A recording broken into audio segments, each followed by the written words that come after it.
Hey guys, can you see me? There we go. Today I got a video for you of something special. I realized just now that I haven't done a real explanation of this amp. It's MusicMan 100B. So let's go through it and discover the tones together.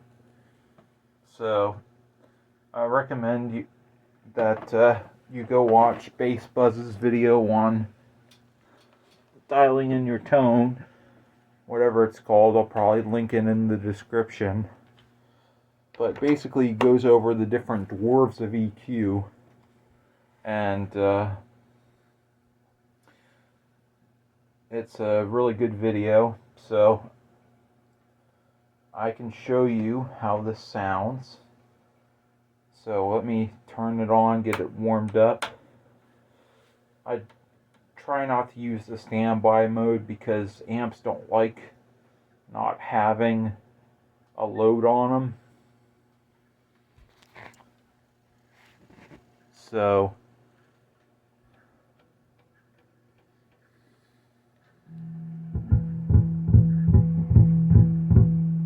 alright, so this is my Squier P bass.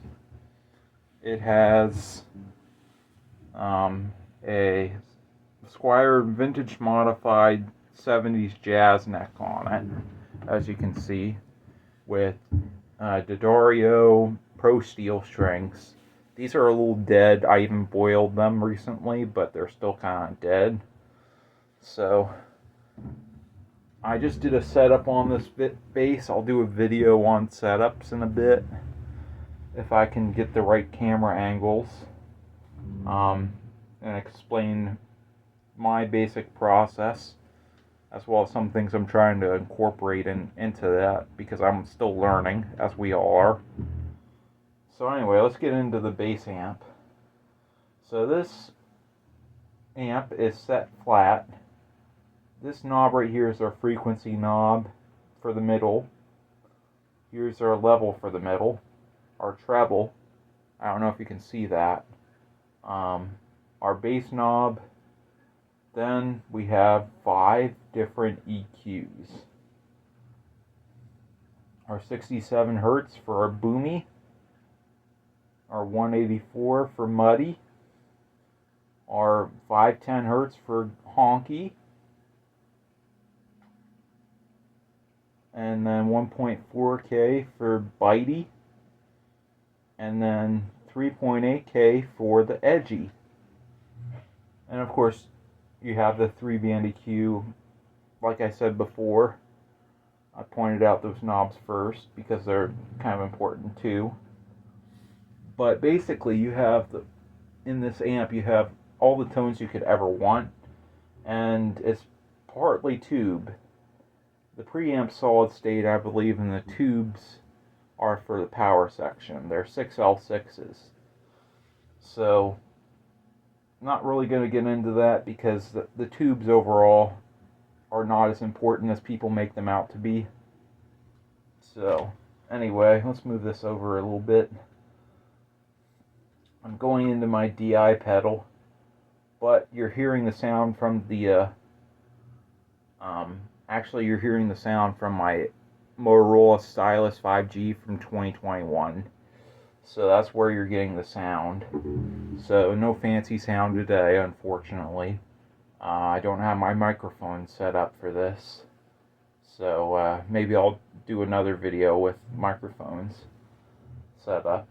But I think that the camera audio is actually pretty decent for what it is. Now then, so we have, let's start out by dialing in each of these. I'm going to play the bass first.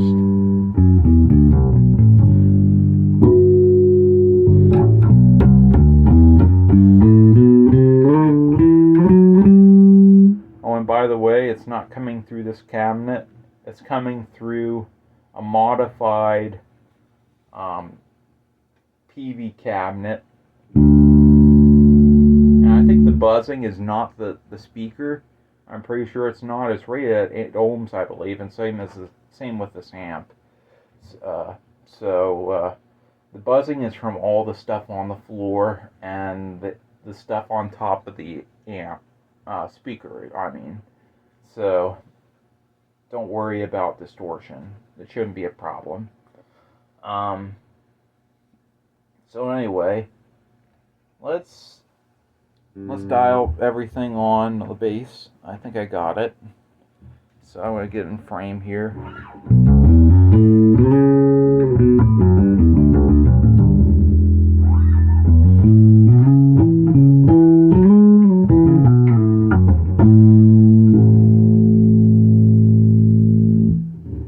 Alright, first thing we're going to dial in is our treble. I'm going to bring it forward just about to, I would say that's at about 2 o'clock.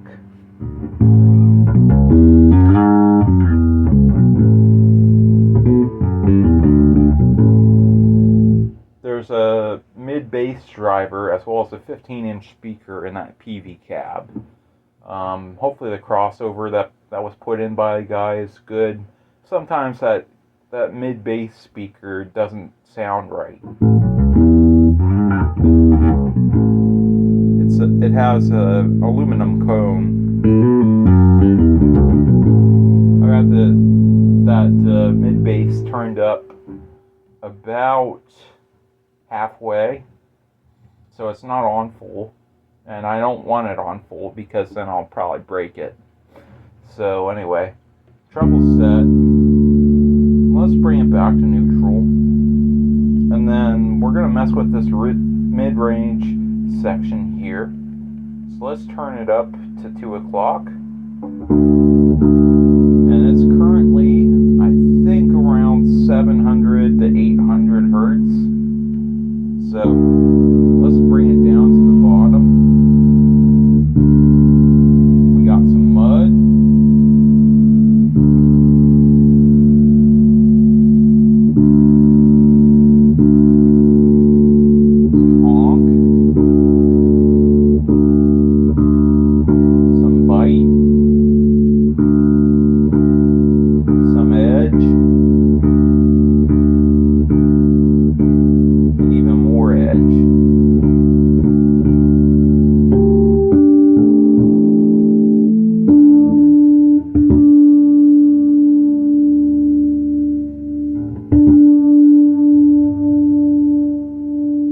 Strings are dying, so bear with me.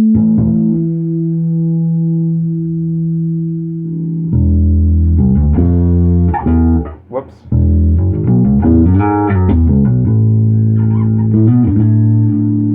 I like to set this where you saw it just a second ago at around 800. That's my guess for where it is.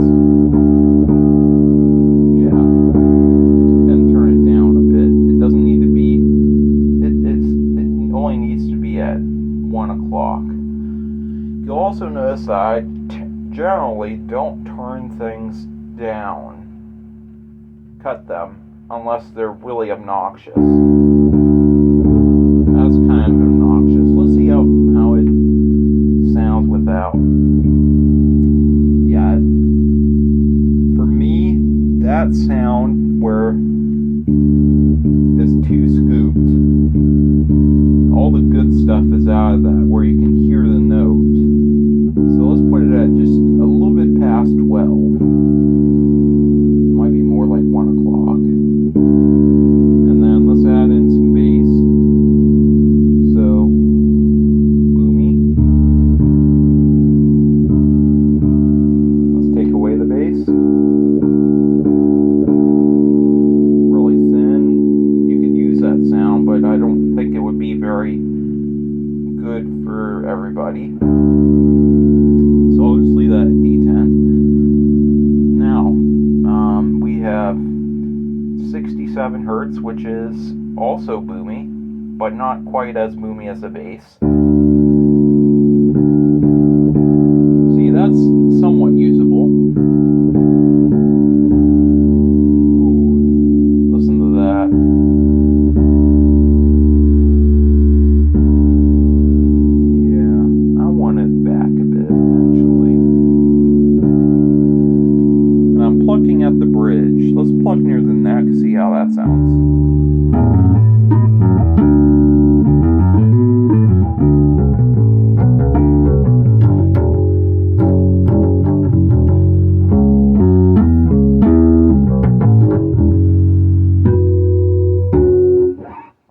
let's get Muddy the Dwarf and mess with him. 184 hertz. That's Muddy. That's a little bit too clean. There's not enough girth there. But if you wanted to be heard, you could do that. So let's turn that back to the D10. In fact, I'm going to turn it down to 11 o'clock. 510 hertz. Or honky. Here we go. Ooh, nasty.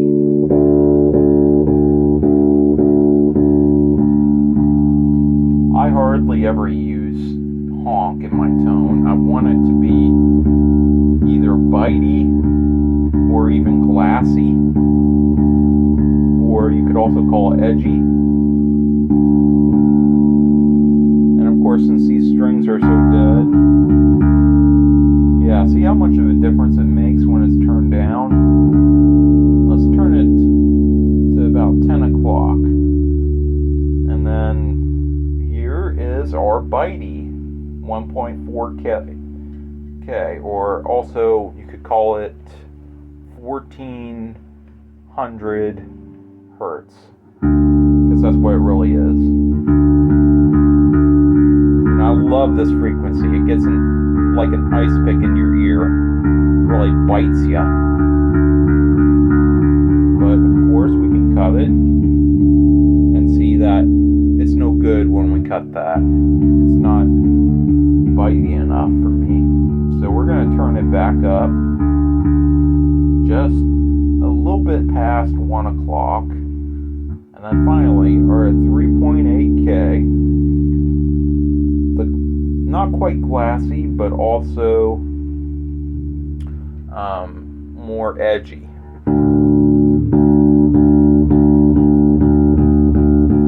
Ooh, there's some treble. Some of the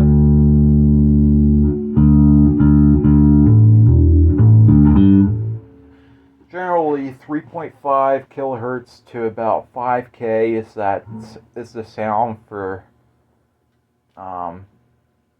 Edgy the Dwarf. So anyway,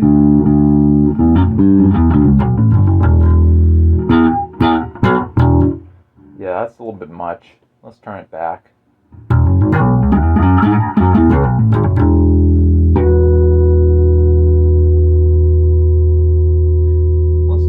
Bass a bit, just to hear how that sounds.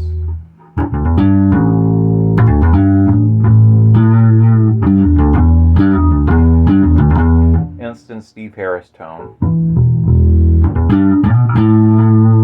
Of course, he uses flats on his P bass, but he still gets a pretty darn bright tone. Overall bright. It has both its bite and edge to it. Let's go back to the treble knob and mess with that.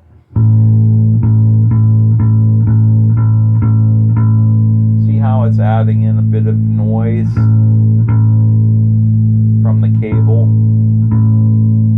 This is a relatively long cable, so it's going to cut some of the tone off. And it's cheap, so it's going to be, I believe it's a cheap cable, so it's going to also not have as good signal quality.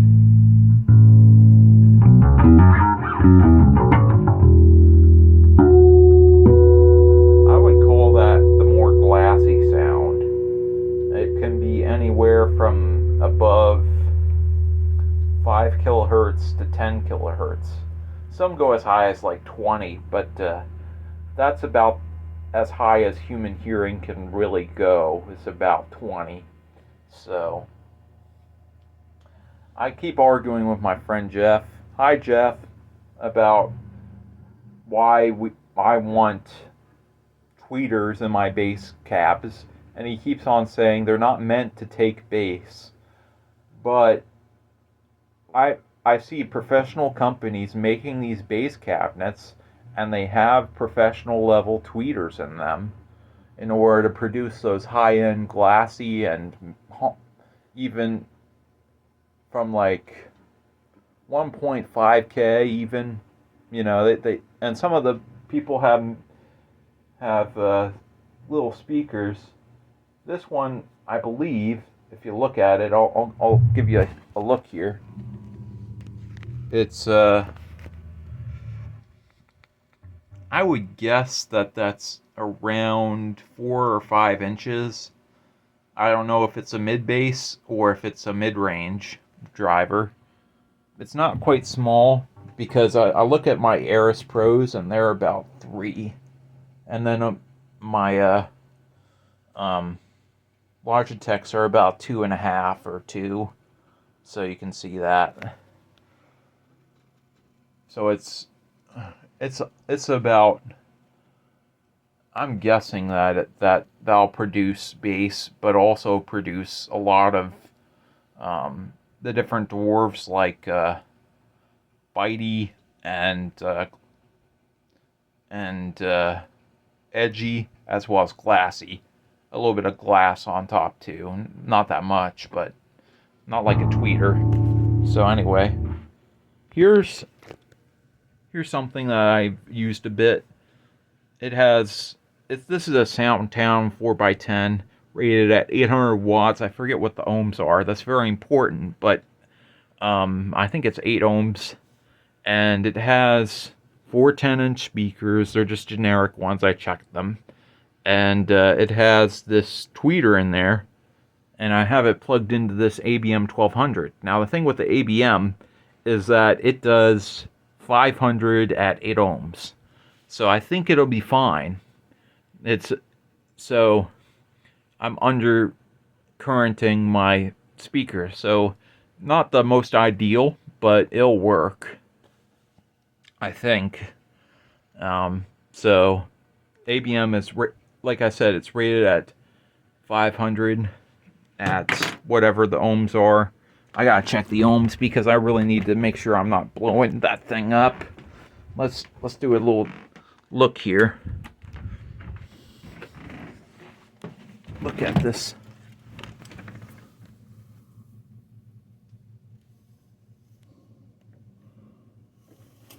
Load 4 ohms. 4 ohms.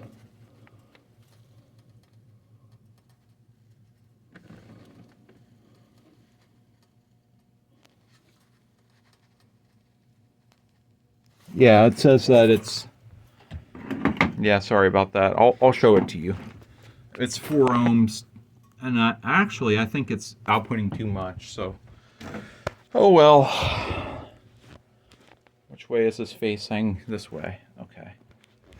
Is it? Yeah.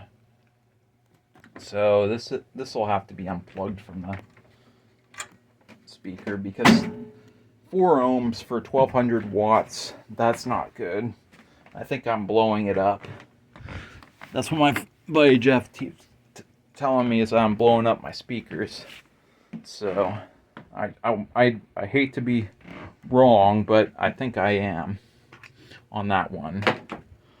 So I guess I could plug the heart key into that.